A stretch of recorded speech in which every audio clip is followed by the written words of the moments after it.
Et Moïse dit à Dieu, « Qui suis-je pour aller vers Pharaon? Que dirai-je? Ils ne me croiront pas. » Exode 3, 11, 13, 4, 1. Quelle profonde transformation s'est opérée en Moïse. 40 ans auparavant, il était si désireux de se porter en avant. Et maintenant que Dieu l'appelle à le faire, il recule. Moi, qui suis-je pour aller vers Pharaon?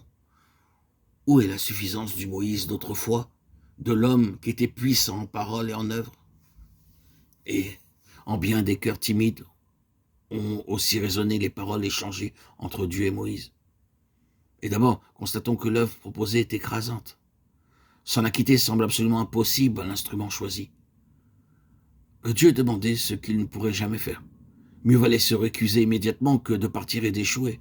Moïse savait quelle oppression pesait sur les Israélites. Il savait ce qu'était la tyrannie de Pharaon et ce que cela impliquait de l'avoir pour ennemi. Délivrer Israël. Cela semblait une impossibilité. Faire sortir le peuple d'Égypte, le conduire en un pays déjà habité par d'autres nations, lui, l'homme sans ressources, l'homme sans influence, l'homme sans guerrier, l'homme sans collaborateur. Impossible. Mais Dieu peut accomplir les choses impossibles. Qu'importe la grandeur de ses plans, si c'est lui qui en a jeté les bases. Les difficultés peuvent bien être insurmontables, humainement parlant, pour lui. Elles sont inexistantes. Moïse ne s'aventure pas à mettre en doute que Dieu peut accomplir ce qu'il a décidé. Mais il met en avant l'incapacité de l'instrument choisi. « Moi, aller vers Pharaon » s'écrie-t-il. Et Dieu lui répond, « Je serai avec toi. » Un ambassadeur du roi des rois est comme recouvert de l'autorité de son maître. Ce n'est pas avec ses capacités propres que Moïse ira de l'avant. Ce n'est pas non plus comme ancien prince royal de la maison d'Égypte. Il y a 40 ans qu'il a quitté la cour de Pharaon. Sa vie d'alors appartient à un lointain passé.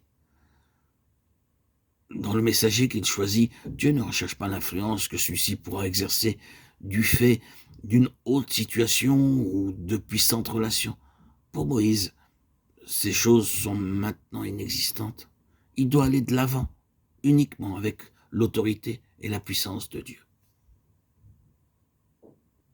Mais quand j'irai vers les enfants d'Israël et que je leur dirai « Dieu m'a envoyé vers vous » et qu'ils me demanderont quel est son nom, que leur dirai-je? Exode 3, 13.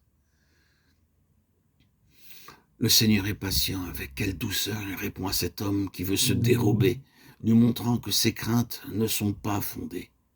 Lui-même mettra ses paroles dans la bouche de Moïse.